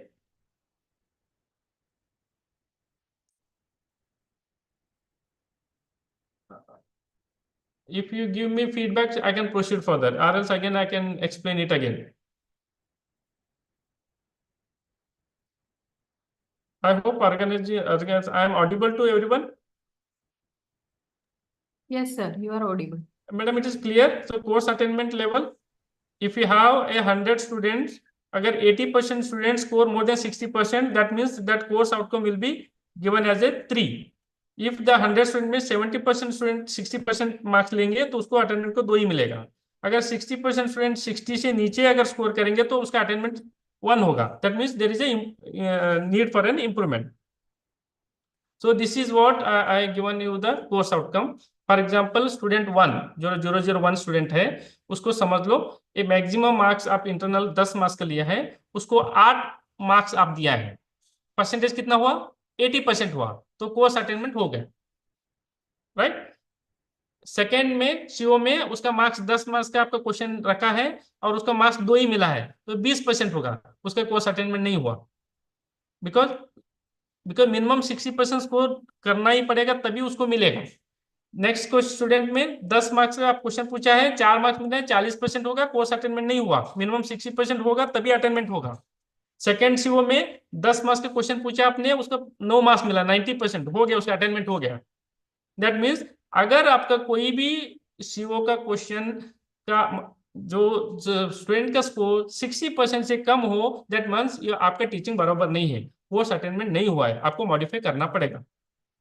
That you need to understand. तो sorry, number of student attempted, you have to check CO1 में कितना है।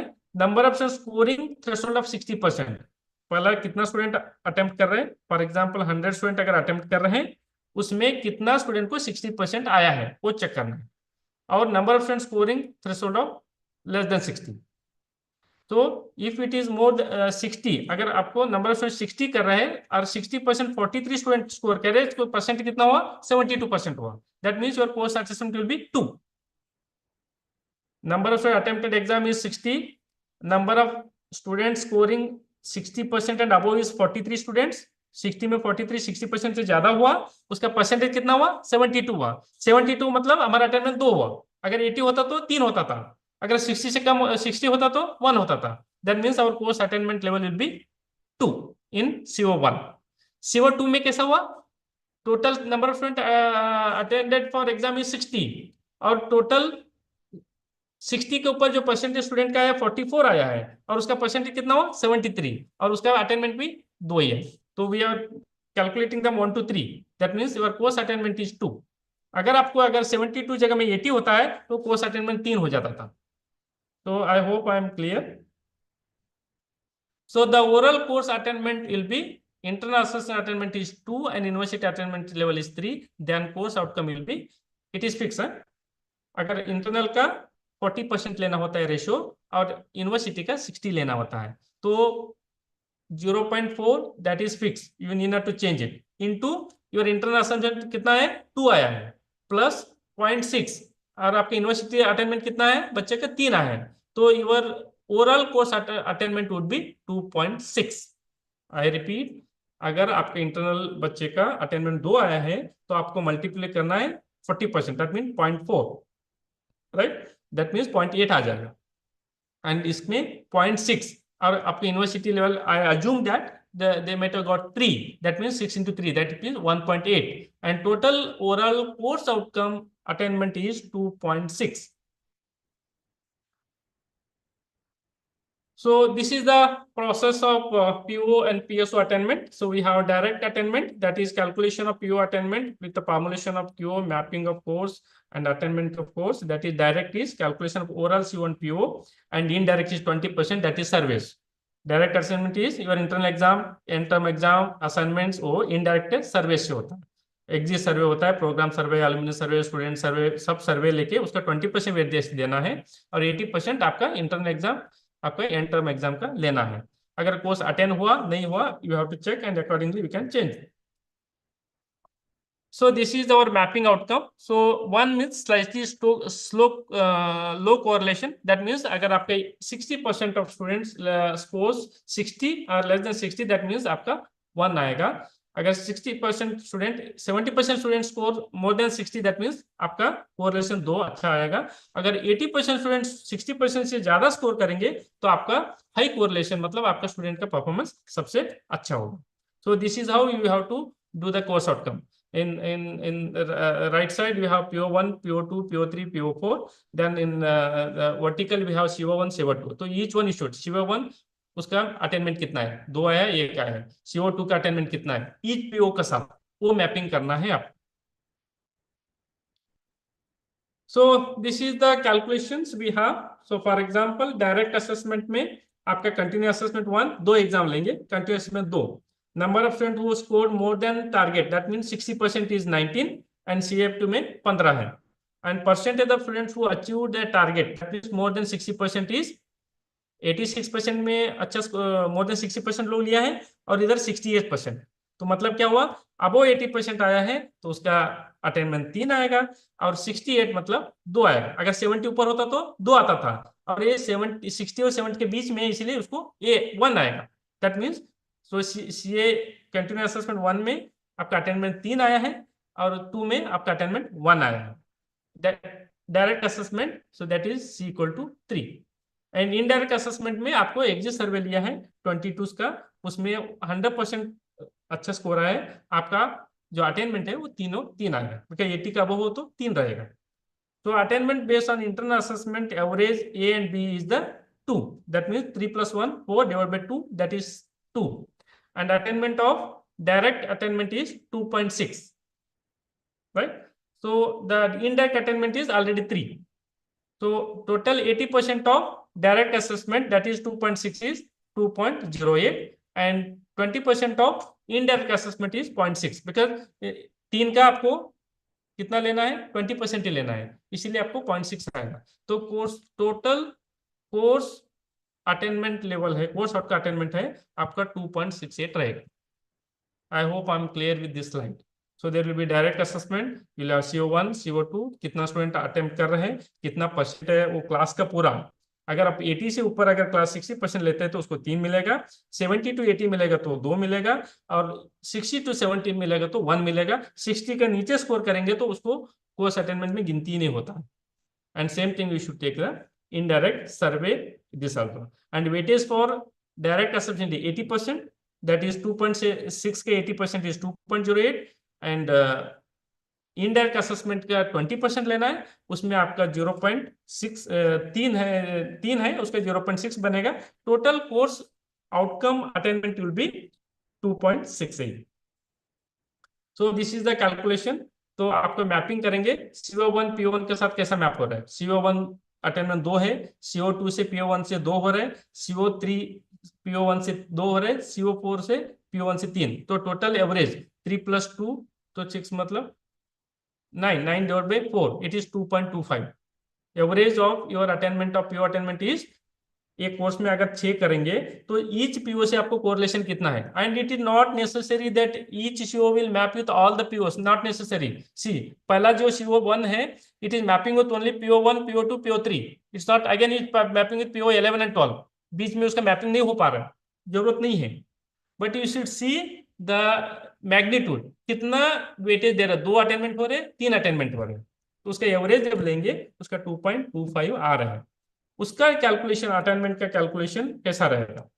तो एवरेज मैपिंग इज 2.25, CO1 का PO1 से मैपिंग कितना है, average 2.25 है, बट आपका अटेनमेंट क्या होगा, it will be just 2.01, because you have to take 80% from direct and 20% from the indirect. So this is what 2.68.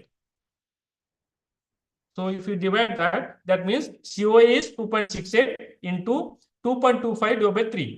Course outcome attainment is 2.68. So this we have a 2.68, and into average mapping M equal to 2.25 and divided by 3. So if you do it, it comes to 2.01. So total program specific outcome attainment level is 2.01. Internal and external evaluations, I don't want to discuss again much on this. We are, I have a few models. You can also Google it. It's available, and when certain guidelines is given, that is context, input, process, product evaluation model, where we have context evaluation में you have goals, beneficiary को क्या मिलना चाहिए, क्या need है, क्या resources है, क्या problem है, problems आ सकता है, क्या background, और कैसा कैसे environment आपको बच्चों को create करना है, you have to define it. Context evaluation में, इनपुट इवैल्यूएशन में you should plan stakeholder कौन रहेगा, पेरेंट्स से आपको फीडबैक लेना है, टीचर्स से लेना है, अलुमिनी से लेना है, और दूसरा हॉस्पिटल इंडस्ट्री से लेना है, तो वो स्टेक होल्डर्स को आपको आइडेंटिफाई पहले ही करना पड़ेगा और स्ट्रैटेजीज करना पड़ेगा। वो आपको इवैल्यूएशन सिस्टम कैसा रिसोर्स, क्या रिसोर्स यूज के कैसा लोगे, कैसा उसका स्कोरिंग देंगे, तो it has to be very objective. And what would be the budget, उसके लिए तो पैसा तो लगेगा ना, प्रिंट करोगे, जाओगे, मेल करोगे, फिर उसको मिलोगे, you have lot, nothing comes free, everything will be, you have to pay for price for everything, so you will have certain budget, and what difficulty you face, and you need to do the gaps assessment, that is research. Then the process evaluation, that if what actions you need, to develop certain things, I mean performance, formats, scorings, then you should implement. Sometimes you need to monitor, sometimes simply वो sign करके देंगे और आप teacher आके fill करेंगे, ऐसा नहीं हो. It should be genuine feedback from your stakeholders. Then you need to give the feedback. That is called process evaluation. Then product evaluation means what is the impact, how your employer is happy, how your industry is happy, how your the way your students are absorbed, what is their feedback. So effectiveness कितना है, transportability कितना, sustainability कितना है और adjustability कितना है, वो product evaluation में चला जाता है. So we have Kirkpatrick 4-level model of learning evaluations. I'll be little fast. One is the reactions. How did participants feel about the training program? Then next level is what extent did participant improve knowledge, skill, and changes attitude as a result of training? Then behavior is what extent did participant change their behavior back in the workplace as a result of training? Any training you send, you will see this. What is the reaction? What is the learning? What is the behavior? And what is the result? Organization benefit क्या हुआ? If I depute a faculty to for any training program, any sabbatical leave for 6 months, and we expect how the training goes through and what she learns and how her behavior changes once come to the institution and what contributes for the development of institutions. So that is very important. Same thing in the students. They will be going and working with some employers. How the employer organizations gets benefits, because आपका salary उसके ऊपर निर्भर होगा ना, आपका बच्चे कैसा आप प्रोड्यूस कर रहे हैं. Because once the IIT student comes, EM student comes, people are, oh, she's very smart, we'll pay 30,000, 50,000. Why? Because you know they will benefit to organizations. So that is very important to evaluate this 4-level model of learning. Sources of evidence, that is from where we get this for these feedbacks, indirect feedbacks. You can take feedback from students, learners, peers, external expert rating, self-evaluation. So even now the new concept has come. Along with the rubrics, we have portfolios. You can ask students to write a diaries how they face when they enjoy more in the class, when they feel depressed, when they feel sleepy. They can write all things and it can be evaluated by a mentor. So we can make sure that which time students is more active, why she feel not attentive. So that reason you can find out and you can guide her. Mentorship you can do. So that is called self-evaluation way of doing it.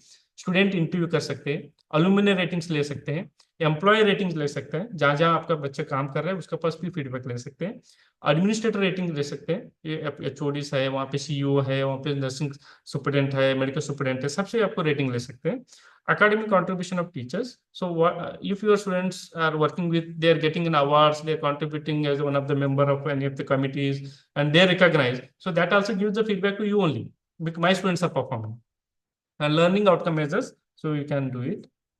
So use of evaluation, why we want an evaluation? This is to make a decision whether you need a curriculum change, we need a change in the approaches, teaching approaches, change in the pattern. To make a decision, we need an evaluation. And conceptual use, process use, and symbolic use. As I have last slide I discussed in the model. So challenges. So anything evaluation you do, it is for your institution. You cannot make it a generalized to all the organization, all the students, because your teachers are different, your syllabus is different, your teaching method is different, and your student working pattern is different. So whatever feedback you take, it is for your student. You cannot generalize to all the students of nursing of different colleges or different institutions. It is difficult. So if you want to make it a generality, everything should be similar. The delivery system, lecture system, competency of teachers, and working pattern, everything should be same. Then only we can able to generalize, and it's very difficult. Generalizing is very difficult because every institute, every universities have a different pattern of teaching learning methods. Standard of comparison. So we don't have a benchmark, because we have a benchmark. If a teacher publish a paper in impact factor 2.5, oh, is a great researcher. Do we have any benchmark for a teacher? If she teach class like this, she will be a good teacher? No, we don't have any parameters to decide a good. We have a parameter for a good researcher. अगर Scopus में कर रहे हैं, impact factor journal में कर रहे हैं, web of science में कर रहे हैं, वो बहुत अच्छा रिसर्चर है. और अच्छे टीचर के लिए कोई पैरामीटर ही नहीं है. So there is no benchmark for comparing with this quality. So it is very difficult.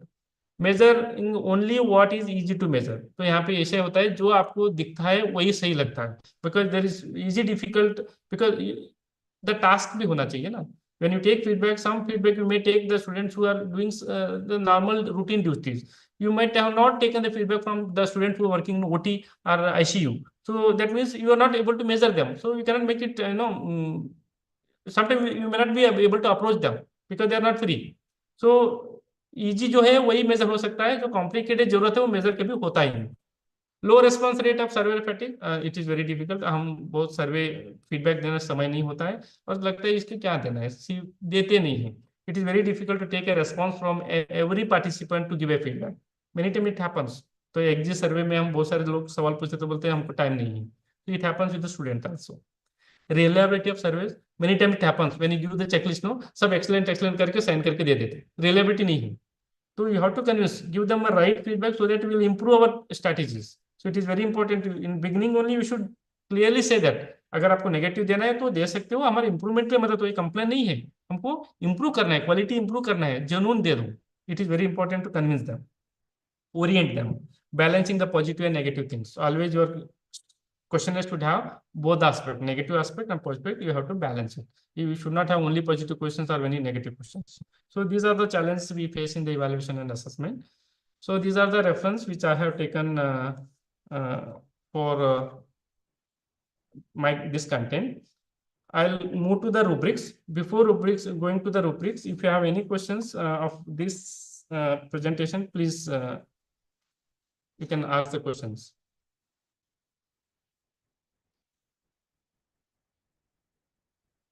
Any questions, I'll be happy to attend.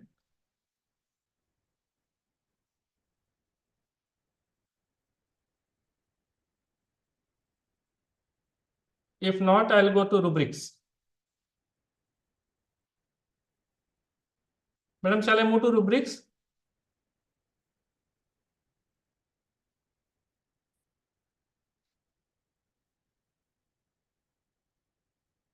So the next topic given for me was the rubrics. I'll take 10 minutes more. So as already earlier speaker has taken 10 minutes of mine, so I'll extend for 10 minutes.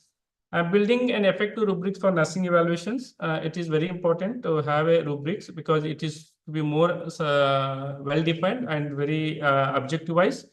To why you should have the rubrics is to understand what rubric is, and it is important in nursing education.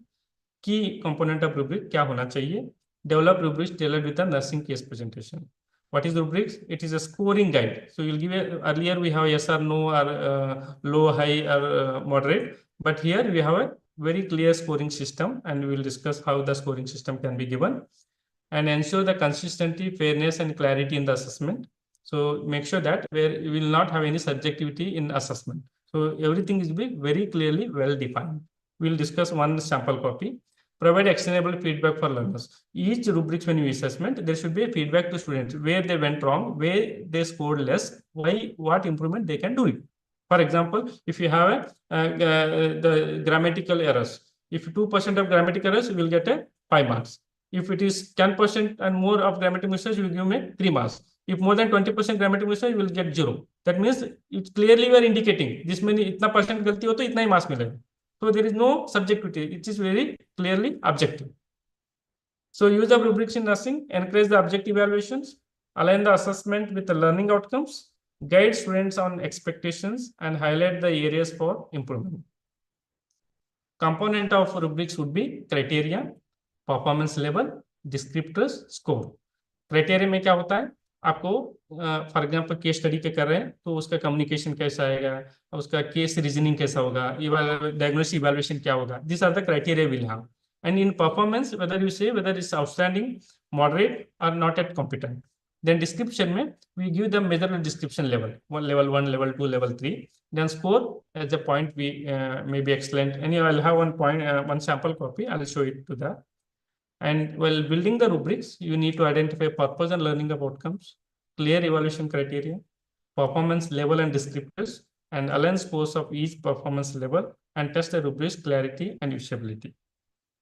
तो examples is for example case presentation का अगर rubrics बना रहे हैं तो you should have criteria like criteria में क्या क्या रख सकते हैं, case summary रख सकते हैं, क्लिनिकल रीजनिंग रख सकते हैं, patience assessment, and you can have lot many other things also.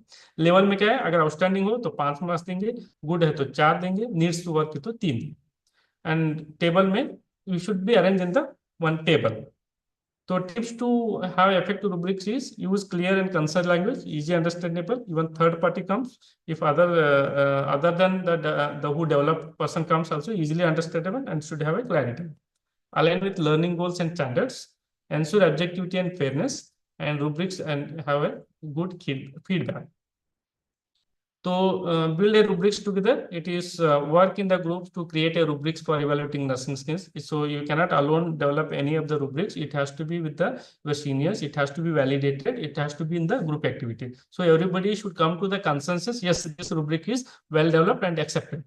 ऐसा नहीं मैं अकेला बनाऊंगा यही सही है, ऐसा नहीं होगा. It has to be at the consensus of 3 to 4 experts, and it should be validated. Share the discuss your rubrics and designs. So this is all about my rubrics.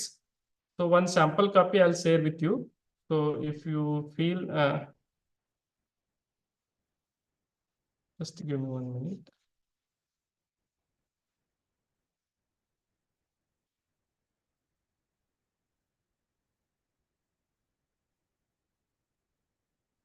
This is the sample copy of rubrics. So we have criteria, case summary, clinical reasoning, patient assessment, care plan, complication and risk, evidence, use of evidence, communication. This is the criteria I have for diabetic mellitus. It is a 50 marks question.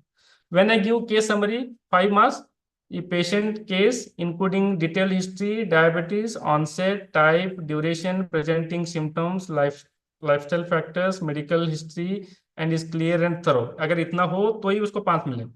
अगर इसमें कम हो, most details available है, minor points है, some history hai and few things are missing, they will get only 4. Needs to work is only key information presented and no clarity, 3 ही मिलेगा. So you need to clearly define the criteria when you say outstanding, when you say good, when you say needs to work. And same is the second criteria, clinical reasoning, then explain the thought process clearly, including differential diagnosis, type 1, type 2 or other. Then you will see thought process and no differential diagnosis, then 4. Then that is how it should be very clear. Just I given a sample copy to you, so it will be helpful. So only thing what I suggest in rubrics is you should have clear criteria, clear scoring, and all should be objective, clearly well explained. So this is how the guideline comes. So if criteria scored on scale 1 to 5 will be 1 is unsatisfactory, 5 is outstanding, and add score as it comes. So you can even give the feedback of strength, areas of improvement, or overall impression. It can be given. It is subjective, so will not be added in the scoring, but it will be helpful for students to improve. So that can be done in the rubrics. So I am done with my presentation. It's very difficult to take a presentation online because we never know whether participants are actually listening or they're busy with other works. But still, I Sir, done. this rubric is only for the case presentation. No, I have given an example, ma'am. You can Okay. have rubrics for everything. Okay. For assignment, you can have for case presentation, case study, any activity you do, you should have a rubrics. Okay. And just Then I discuss the criteria. we have to design the rubric. Yes, ma'am. It has to be Accordingly. designed and it should be consist of 3 to 4 experts, Okay. and they should agree upon. Okay. And usually it should be tested by third party, so they should also accept it. Yes, these rubrics are very objective. There is no subjective influence comes into. So then only it is accepted. Okay. Okay. Like a Delphi method, we can Evaluation. use the technique to understand or agree with these experts. Sir, Delphi, it is a research approach. It is if you go through the Delphi, it is very difficult to develop a rubrics because you need to have it is kind of methodological approach. You identify experts, you keep on improving, send them, take the feedback. So even you lose the context also. Rubrics Okay, context. sir. LP experts will be diverse experts, where you will have a similar experts within the institution can be done, and it can be validated by other external experts. Okay, sir. Okay, fine. Thank you. Yes, ma'am.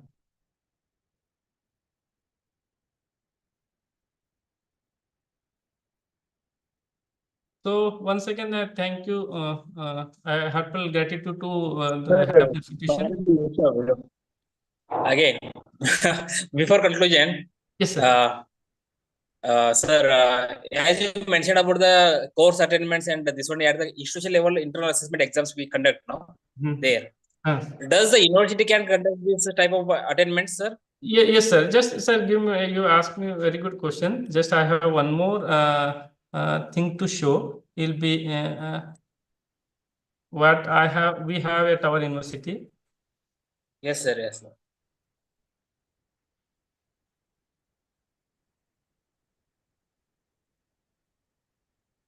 Madam, I think you should give me rights to share. Sir, visible seat is visible for me. For me, I don't know. I think I'm not able to see. Okay. So I hope we have this pattern, common Yes, sir. the pattern of question paper given to all the course coordinator. So clearly we say multiple questions, 4 marks. One should be CO1, 2 from CO1, 2 from CO2. Because we have 6 CO for each course. And in first internal, we cover only two COs, 3 COs, sorry, 3 COs. And second internal, we cover 3 COs. So we clearly defined, अगर आप multiple question MCQ कर रहे हैं, तो 2 MCQ आपको CO1 से पूछना है, 2 MCQ CO2 से पूछना है. और ऐसे एग्जाम ऐसे क्वेश्चन है वो CO1 से ही पूछना है आपको. Then we have clearly defined criteria for everybody.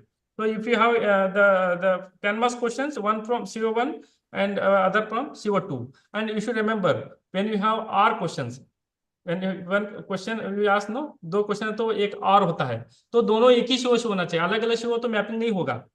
You don't be so enthusiastic. One will ask from one CO and second option question will ask from the different CO. Mapping नहीं होगा, very difficult. Okay, sir. R question should be of same CO. So if you go through this, we have this CO1 से total 40 hours है, 57% आपको weightage दिया है और marks कितना marks का है, 17 मार्क्स का है. CO2 29% का 20 आवर्स कवर किया है, 29% वेटेज दिया, 9 मार्क्स का है. एंड CO3 10 मार्क्स का यूनिट है, 14% है, वो 4 मार्क्स का है. So that means fairly very evaluating according to their hours. 10 marks है तो 4 मार्क्स, 20 है तो 9 मार्क्स, 40 है तो 17 मार्क्स. सो अटेनमेंट क्लियर हो जाएगा. And as of Yes, now, sir. we Yes. are not doing for our university exam because marks are not disclosed as per the strict protocols. So we are doing it for internal exam and service, exit service. We are doing it. Okay. Thank you, sir.